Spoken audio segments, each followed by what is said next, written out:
ಅಂತರ ಮಾಧ್ಯಮಗಳ ಆಚಾರ್ಯ media cup ನಿನ್ನೆಯಿಂದ ಆರಂಭ ಆಗಿದೆ. 3 ದಿನಗಳ ಕಾಲ ಈ ಟೂರ್ನಿ ನಡೆಯುತ್ತೆ.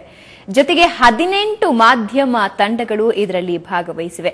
ನಿನ್ನೆ ನಡೆದ ಪಂದ್ಯಗಳಲ್ಲಿ ತನ್ನ ಜಯದೊಂದಿಗೆ ಮೊದಲ ಪಂದ್ಯವನ್ನ ಆರಂಭಿಸಿದೆ ಸುವರ್ಣ ನ್ಯೂಸ್ ತಂಡ.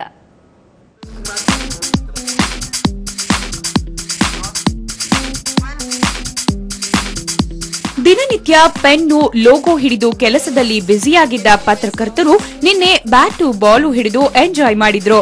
ಆಚಾರ್ಯ ಹಬ್ಬದ ಅಂಗವಾಗಿ ಹಮ್ಮಿಕೊಂಡಿದ್ದ ಆಚಾರ್ಯ ಮೀಡಿಯಾ ಕಪ್ 4ನೇ ಆವೃತ್ತಿಯಲ್ಲಿ ನಿನ್ನೆ 7 ಪಂದ್ಯಗಳು ನಡೆದವು. 5 ತಂಡಗಳು ಕ್ವಾರ್ಟರ್ ಫೈನಲ್ಗೆ entry ಪಡೆದವು.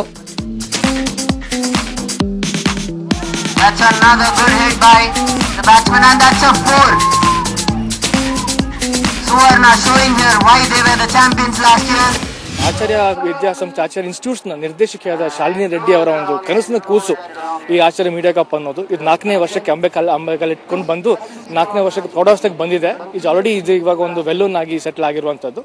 I wish all the media teams best of luck.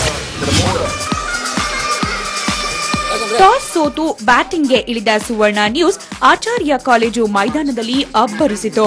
ಆರಂಭಿಕರಾದ ಸುಭಾಷಿತ್ Shetty, Amit Gowda ಉತ್ತಮ ಆರಂಭ ಒದಗಿಸಿದ್ರು. ಮೊದಲ ವಿಕೆಟ್ಗೆ 58 ರನ್ ಕಲೆ ಹಾಕಿದ್ರು. ಆನಂತರ ಬಂದ ಆಟಗಾರರು ರನ್ ಗತಿ ಹೆಚ್ಚಿಸುವ ಮೂಲಕ ಸುವರ್ಣ ನ್ಯೂಸ್ 8 ಓವರ್ನಲ್ಲಿ 80 ರನ್ ದಾಖಲಿಸಿತು. ಗೆಲ್ಲಲು ಬೇಕಾದ 81 ರನ್ ಗುರಿ ಬೆನ್ನತ್ತಿದ ದಿ ಹಿಂದೂ ಪತ್ರಿಕೆ ತಂಡ ಆರಂಭದಲ್ಲಿ ತಡವರಿಸಿತು. ಹ್ಯಾಟ್ರಿಕ್ ವಿಕೆಟ್ ಗಳಿಸುವ ಮೂಲಕ ದಿಲೀಪ್ ವಿರೋಧಿ ತಂಡದ ಆಸೆಗೆ ತಣ್ಣೀರು ಎರಚಿದ್ರು. ಸುವರ್ಣ ನ್ಯೂಸ್ 25 ರನ್ಗಳಿಂದ ಜಯ ಸಾಧಿಸಿತು. ಸುಭಾಷಿತ್ ಶೆಟ್ಟಿ ಪಂದ್ಯಶ್ರೇಷ್ಠ ಪ್ರಶಸ್ತಿಗೆ ಭಾಜನರಾದರು. ಇನ್ನು 2 ದಿನಗಳ ಕಾಲ ಟೂರ್ನಿ ನಡೆಯಲಿದ್ದು ಮಾಧ್ಯಮ ಆಟಗಾರರ ಜಿದ್ದಾಜಿದ್ದಿನ ಕಾಳಗಕ್ಕೆ ಆಚಾರ್ಯ ಕಪ್ ಸಾಕ್ಷಿಯಾಗಲಿದೆ.